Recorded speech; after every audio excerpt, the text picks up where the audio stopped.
Welcome to more World of Warplanes content from the Noble Queue. In this video, I'll be looking at what we know about the forthcoming reward aircraft, the British light fighter at Tier 7, the Martin-Barker MB.5.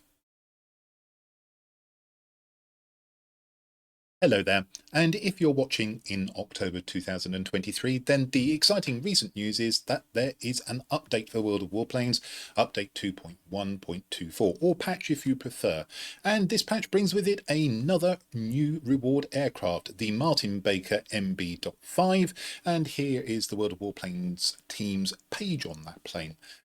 We'll go through this. I've also got some statistics to show you a little bit later in the video, and that will allow me to give you an opinion as to how I think this plane is likely to be flown. Operationally, it never saw service. There were a limited number of prototypes built. However, the last prototype garnered significant praise from test pilots, some of whom described it as being superior to the Spitfire. Unfortunately for this plane, it came too late. The RAF were moving towards jet-engined aircraft acquisition, and this project was never taken any further. As far as the game's concerned, and I should stress that it's not available in the game if you're watching in October 2023, I'll talk about that in a moment. I think the key thing is this paragraph here. In World of Warplanes, the Martin-Barker MB.5 is a fast and manoeuvrable fighter with a characteristically easy-to-use medium-range autocannon armament. Fast, yes, under boost. Not so much, I've discovered, as far as the cruise speed is concerned, and that's a bit disappointing. As far as the guns are concerned, there's a wrinkle here. We'll discuss that when I look at the statistics in full. It has a significant speed advantage over its Spitfire counterparts at Tier 7, which allows it to dictate the terms of engagement to a wider score of enemies. Well, you're not only fighting Spitfires, and this aircraft will see Tier 8s, which means, of course, in October 2023, the dreaded P-61. You'll be able to outmaneuver it, but I promise you, you will take a long time to knock it down, and if you are damaged when you engage it, its turret may very well take you out. Its autocannons remain characteristically comfortable. We'll talk about that in a moment. The burst length isn't great to use in close-range dogfights and medium-range combat. That is true, boasting good damage. I think that's over-egging the pudding a bit. I would say no more than reasonable damage. Some of you will be disappointed when you find out what the guns will actually do. The range, we actually don't know what the range is going to be. I think it will be around about 2,200 feet based on other guns in the game. And that's medium range. It's not great, but it's not awful either. Rate of fire and accuracy, both supposedly good. Certainly reasonable, edging towards good. Certainly not bad, that's for sure. The critical phrase is here, though. However, the Martin-Barker MB.5 will require a bit more care and piloting skill from the player to fully reveal its combat potential, as being a prototype, it is more prone to critical damage and fires. Well, to be fair, we don't actually know the damage resistance and fire susceptibility figures for the plane yet, and maybe they won't be as bad as that tends to imply. However, if that is at all true, then particularly on the EU server, this could be an unpleasant aircraft to fly because of the preponderance of criticals that occur on that server, for whatever reason, be it that most people fire gold ammunition, the World of Warplanes team have turned up the number of criticals. We don't actually know. It's just that over the past year, many of us experienced players feel that criticals have become much more of a problem. And particularly if you are trying to use your skills to evade an aircraft so you can engage it on your terms, the game almost always seems to do a critical to you that will stop you using those skills, which is incredibly frustrating. So putting those two things together, if this plane is more likely to receive critical damage or be set on fire, that's just going to make it that much worse to play. We shall see. Now, as far as the game is concerned, if you're watching in October 2023, this plane is not actually in the game at the moment. I predict that it will be available via a chain of combat missions, and furthermore, I predict that this probably will tie in with the World of Warplanes anniversary that's coming up on 12th and 13th November, its 10th birthday. You've got two ways of looking at this plane. If you look at the statistics, as you will do shortly with me, I hope, you'll probably decide that this isn't a particularly powerful aircraft. However, if you look at it as a reward plane for an anniversary, this is unusual, and it's unusually good because in the past the anniversary planes have tended to be either almost throwaway or pretty gimmicky. I give you the Stuka D5, for instance, with its massive bomb and not a lot else. So it's up to you how you look at this plane. Let's go and look at the numbers and let's get into the detail a little more deeply.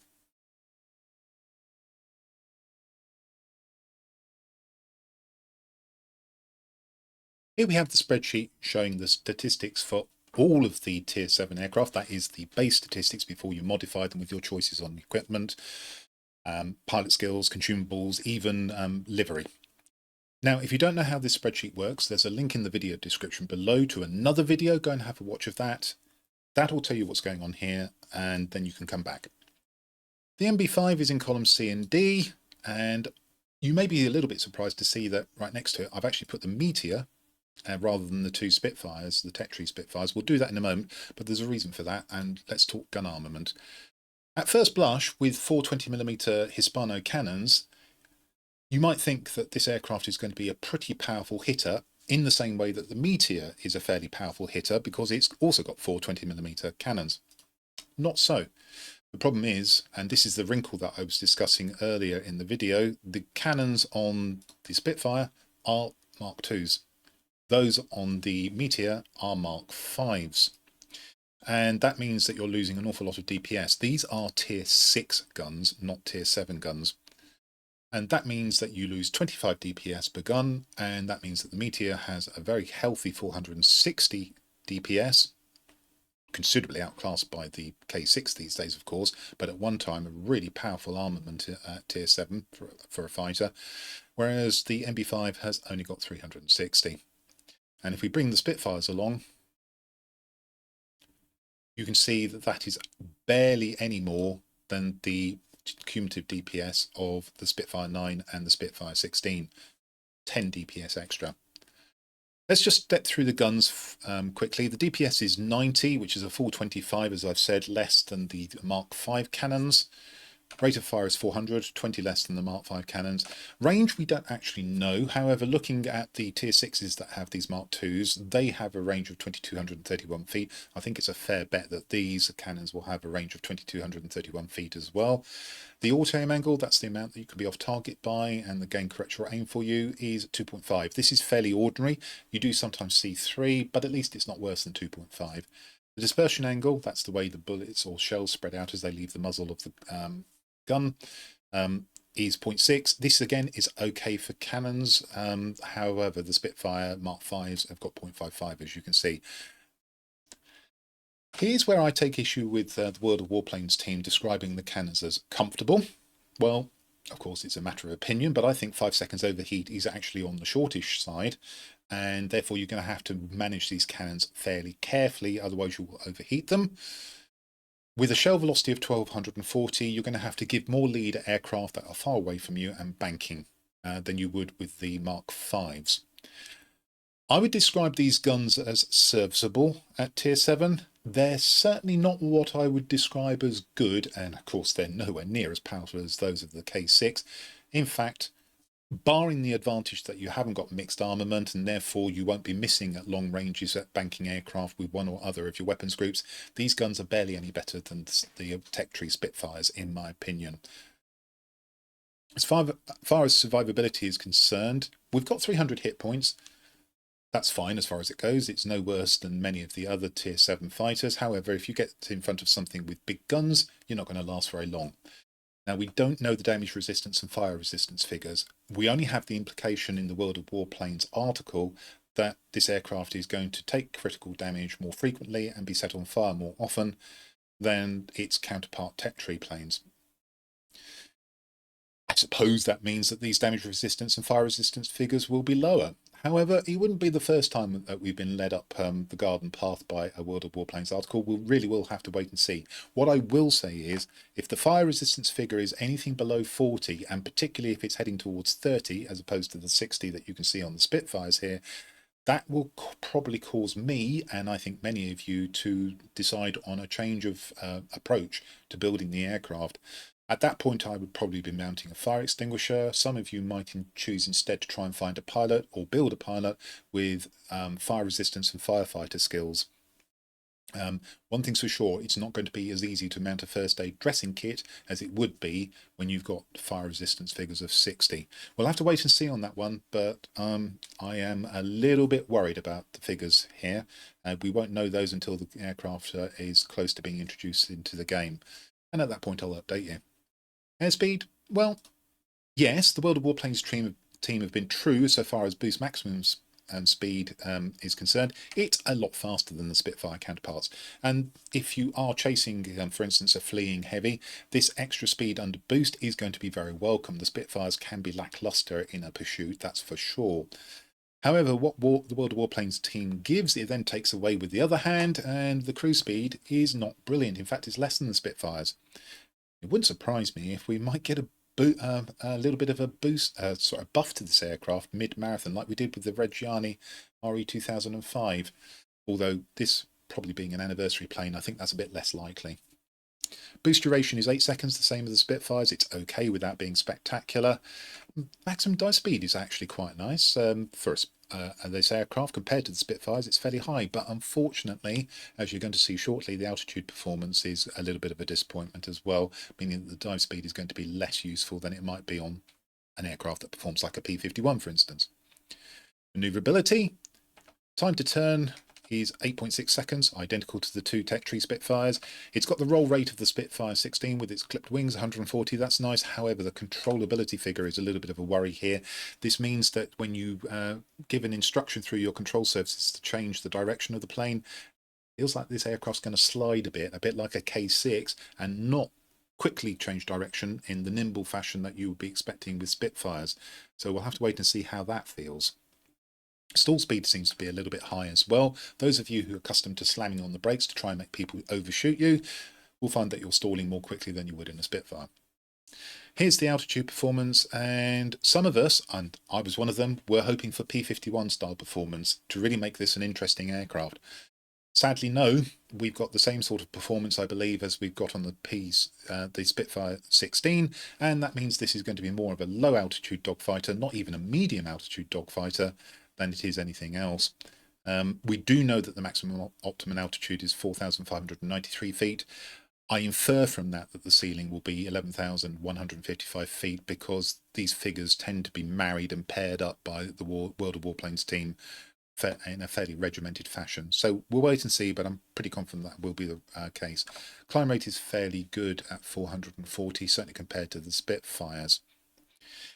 It's not good news on the power to weight ratios though. Now, we don't know how drag is implemented in the game, or even if it is implemented in the game. I, for one, think it probably is. So power to weight ratios don't tell you everything about acceleration, but these figures are towards the bottom end of the scale for the Tier 7 fighters. They're not good figures, and that tends to imply that this aircraft won't pick up speed very quickly. And in that case, I like to fly an aircraft with this kind of power to weight ratio as fast as possible at all times, which means that I prefer the cruise speed to be good, and I'll work on the boost maximum speed or just put up with it not being as good. So watch out for that. If you really bring the speed of this aircraft down, you might find it hard to get it to speed up. Let's just bring in the rest of the fighters. And as you can see, there are no greens here. There's a couple of light blues. There's a couple of lilacs. So a couple of second and best in class figures and third best in class in figures. But you can see, for instance, the high energy fighters are going to be easily able to get above it, including even the Reggiani, certainly the P-51Ks.